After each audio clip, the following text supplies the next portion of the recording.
এটা কফি হাউসের ভিডিও করছো তো তুমি করলে না।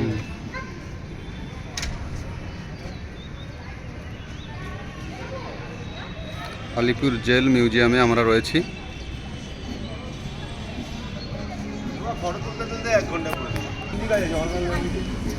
হ্যাঁ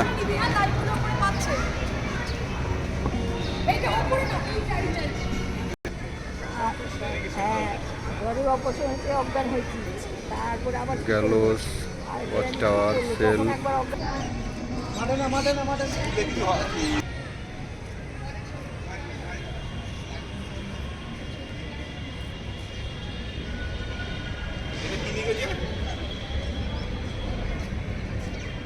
প্রমোদ চৌধুরী, অনন্ত হরি মিত্র, দীনেশ গুপ্ত, দীনেশ মজুমদার, পড়ে যা রামকৃষ্ণ বিশ্বাস,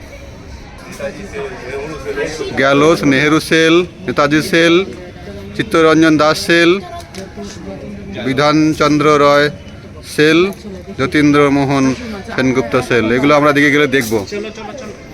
চলো চলো বাপন চলো।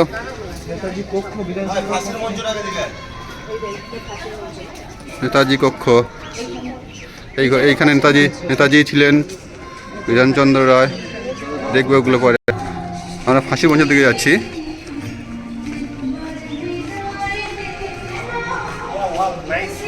ফাঁসির মঞ্চের দিকে আছি আমরা।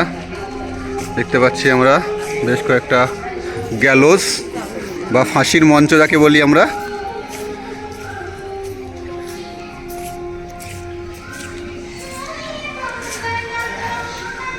ফাঁসির মঞ্চটা দেখুন, এই দড়ি, ফাঁসির মঞ্চ। বলা হতো এখানে নাকি ফাঁসি যখন দেওয়া হতো তখন দূরে ওই ঘরটাতে অন্যান্য কয়েদিরা যখন থাকতো তাদেরকে দেখানো হতো যে ফাঁসিটা কত নিষ্ঠুর হয় এবং তারা বিপ্লবীরা যাতে ইংরেজদের হয়ে কাজ করে, তাদেরও এই পরিণতি হতে পারে না কথা শুনলে। এখানে রয়েছে দড়ি, রয়েছে লিভার, রয়েছে একটা ওয়েল, এই যে কুয়াটা রয়েছে।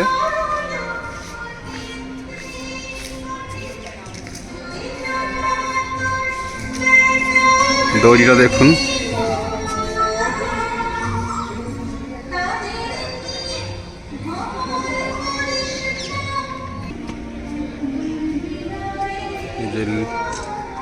এখানে বডিটা ঢুকে যেত। চলো, ফাঁসির পরে মৃত্যু নিশ্চিত হয়েছে কিনা জানার জন্য এখানে অটোপসি হতো, তাকে আমরা পোস্টমর্টেম বলি। এখানে বডিকে শুয়ে রাখা হতো আর এই নালা দিয়ে এই বডিকে শুয়ে রাখা হতো। আর বডিটা মরেছে কিনা নিশ্চিত হওয়ার জন্য দেখা হতো, না মরতো তার হাতের শিরা অধমনি কেটে দেওয়া হতো। তার জন্য তার যে রক্তপাত হতো সেই রক্তটা এই ড্রেন দিয়ে, এই ড্রেন দিয়ে গড়িয়ে গড়িয়ে যেত। এখন আমরা কতগুলো সেল দেখছি, ছোট ছোট সেল যেখানে কয়েদিদেরকে রাখা হতো। Single cell. এই সেলগুলোতে বাথরুম রয়েছে।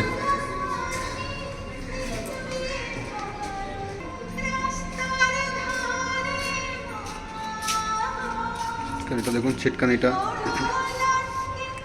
এতটা দূরে অবস্থিত যে ও লক না করলেও কয়েদি জেল থেকে পালাতে পারবে না।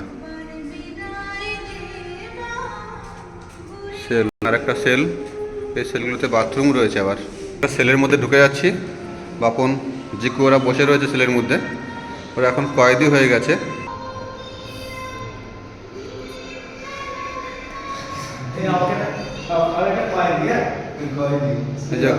ওই এখন কয়েদি খেলছে, বাট এটা খুব প্যাথেটিক, এত সহজ নয় কয়েদি হওয়া। তখনকার ভারতের স্বাধীনতা সংগ্রামীরা কয়েদি হতো তখনকার। আমরা চলে এসো। হ্যাঙ্গিং রোপ রয়েছে, গিলোটিন টাইপের।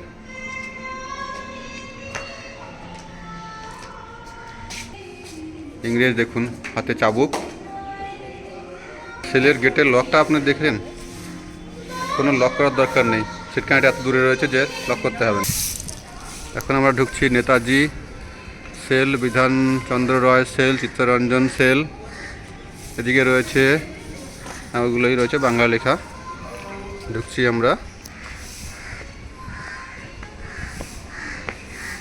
আমাদের ডন সামনে দাঁড়িয়ে আছে, জিকু। এই সেলটাতে কারুর স্ট্যাচু নেই, দেখতে পাচ্ছি না কার সেল ছিল। বাপুর কোশ্চেন করেছে বাট বলতে পারছি না। নন্দলাল বোসের সেলটা দেখুন, নন্দলাল বোসের সেলটা দেখুন, নন্দলাল বোস সেল। নেক্সট আমরা আসছি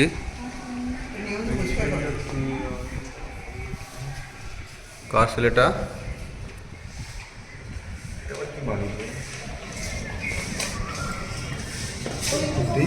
বিধানচন্দ্র ব্যারিস্টার চিত্তরঞ্জন দাসের sell.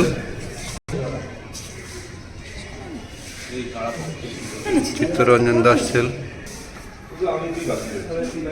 Doctor Bidhan Chandra Roy cell. এখানে ডক্টর বিধানচন্দ্র রায় 5ই সেপ্টেম্বর 1930 থেকে 16ই জানুয়ারি 1931 পর্যন্ত ছিলেন এই সেলটাতে। বিখ্যাত ডাক্তারবাবু বিধানচন্দ্র রায়।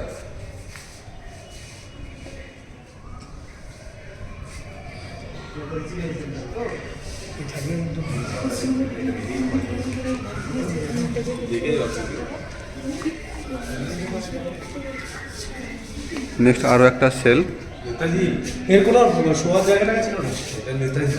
নেতাজি সেলটা, নেতাজি স্ট্যাচু ছিল তো এখানে। স্ট্যাচু কোথায় গেল? ছিল যে নেতাজি সেল এটা। আমরা উপরে যাচ্ছি এখন।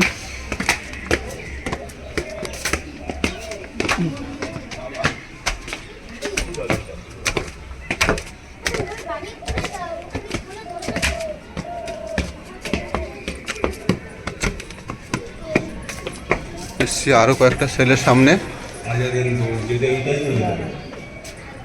এখানে কয়েকটা সেল রয়েছে। আমি এখন খুঁজছি নেতাজি সেলের সামনে। এখন এসেছি আলটিমেট। আমাদের বীর বিপ্লবী সুভাষচন্দ্র বোস দেখতে পাচ্ছেন, তার স্ট্যাচু রয়েছে। নেতাজি সেলের সামনে এখন রয়েছি। নেতাজি সুভাষচন্দ্র বসু 23শে জানুয়ারি 1930 থেকে 23 সেপ্টেম্বর 1930 পর্যন্ত এই কারাকক্ষে তিনি ছিলেন।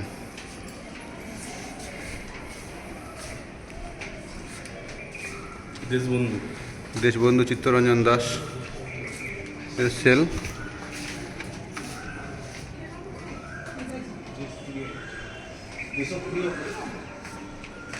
আর একটা সেল দেশপ্রিয় মানে যতীন্দ্রমোহন সেনগুপ্ত সেল। তিনি প্রায় এখানে 2 বছর জেলে ছিলেন।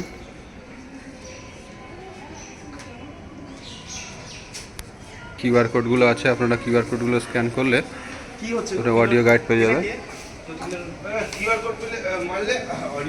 অডিও হবে। উপর থেকে জেল মিউজিয়ামটা দেখুন।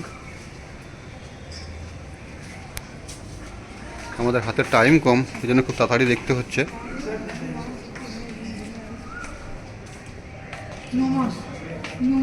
চিত্তরঞ্জন দাসের স্ট্যাচু রয়েছে এখানে, তার সেলের সামনে স্ট্রাকচার আছে।